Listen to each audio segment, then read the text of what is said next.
नमस्कार दर्शक बंधु अनुराधा सीरियल आपण मैंने देखा पाइबे जिते राज कहते अनु को कि मुझे जानी शुणिक रोहन को एमती कही कहवा लगी कि रिया जमीती तांको मनरू भल न पातु आउ से जिते घृणा करेंगे सेते आम भल तो से मुझे कही तो यहाँ पर अनु कहते हेले राज बाबू आम कौन ठीक करुचे मत जमी गोटे डर लगुच तो राज कहते अनु तुम कहीं चिंता कर सबकि देख ठीक हम आमे आम पाखे आउ कि बाट ही ना तो यहाँ पर अनु कहते आम भाग्य बोधे से देखुना आमको भी लुचि लुचि भेटा मिलूँ तो राज कहते जहाँ भी अच्छी आम शेष पर्यंत अपेक्षा करवा अनु तुम मो साथ दब ना तो अनु कहते हाँ तो यहाँ पर अनु कहते किंतु राज बाबू मत कहीं एमती लगुच मो छोट बड़े एमती क्या सहित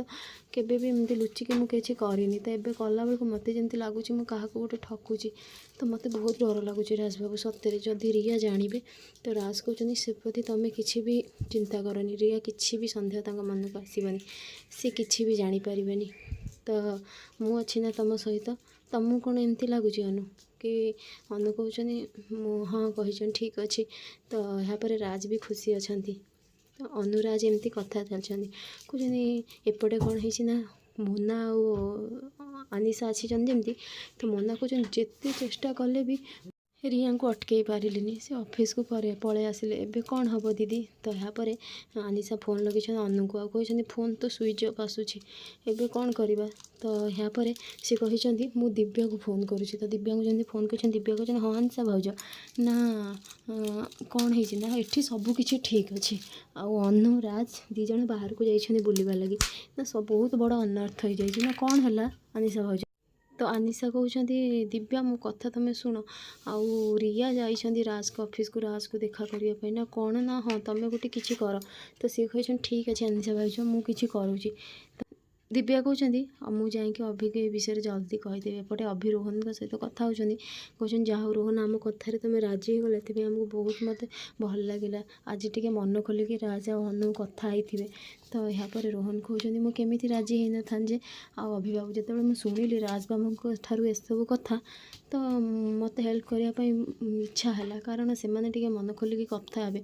तो यहाँ पर अभि कहते जहाँ हेल्ले आमको केते दिन जाए एमती करने पड़ो तो रोहन कहते शेष परिणाम पर्यंत आमको एमती करने पड़ो ना एपटे आसती दिव्या कहते अभि सब बहुत बड़ा अनर्थ होगा ना कौन है दिव्या ना रिया एपट को आसुँच ना कौन ना हाँ ना तुम्हें जाओ संभाल आ रोहन को कहते जाओ तुम मो केबिन रे लुचिज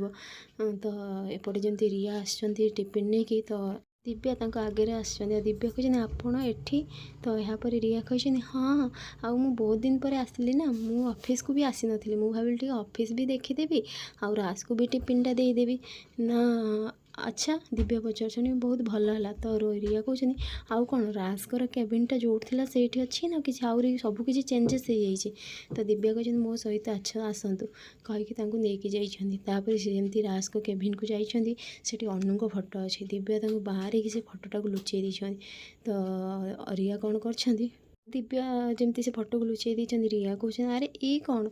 राज कुआड़े गले कौन एपर्यंत मीटिंग सरीनी हेले एते बेल है तो ठीक से बेले आसछन पाखक अभि तो अभि की देखिए कहते आ कौन मीटिंग सरीनी एपर्यंत सरीगला मीटिंग आसिलनी तुम ना नाई ना ताहले कौटी अच्छा राज कॉन्फ्रेंस रूम रे अच्छा ना कौन राज तो यहाँ पर अभि कहते नाई नाई एक्चुअली कि क्लाइंट को सहित मीटिंग थिला तापर से नहीं बाहर को जाइए लंच करने एवं आसथिबे तो यहाँ पर रिया कहते अच्छा ताहले खाइबाटा आने मोर पूरा एठिक आसबाटा बेकार हो गला हाँ ठीक अच्छे मुझे जाऊँगी कहीकि से सेठारु पलि जाइछंती तो दिव्या अभि टिके निश्वास नहीं एपटे राज कहते अनु आउ बहुत भल लगे आज ना चलू ना आज से जा आर्यन मु तमें आम जो जाइए प्रथमे आम होटेल टे कि खाईदेवा ढाबारे तापर आम से जा चल ना अनु कई जन आउ के एमती मौका आसब कि ना तो अनु कहते हेले आम दी जन को फोन स्विच ऑफ कहीं जदि आमको किसी सेपटे असुविधा हम केमी इनफर्म करेंगे तो राज कहते प्लीज अनु चल ना थे जा तो अनु तक देखा लगी तो फ्रेंड्स एमती नुआ अपडेट पाइबा लगी मो चैनल को सब्सक्राइब करूँ आपण मानक मो वीडियो भल लगुले मत कमेंट रे कहतु।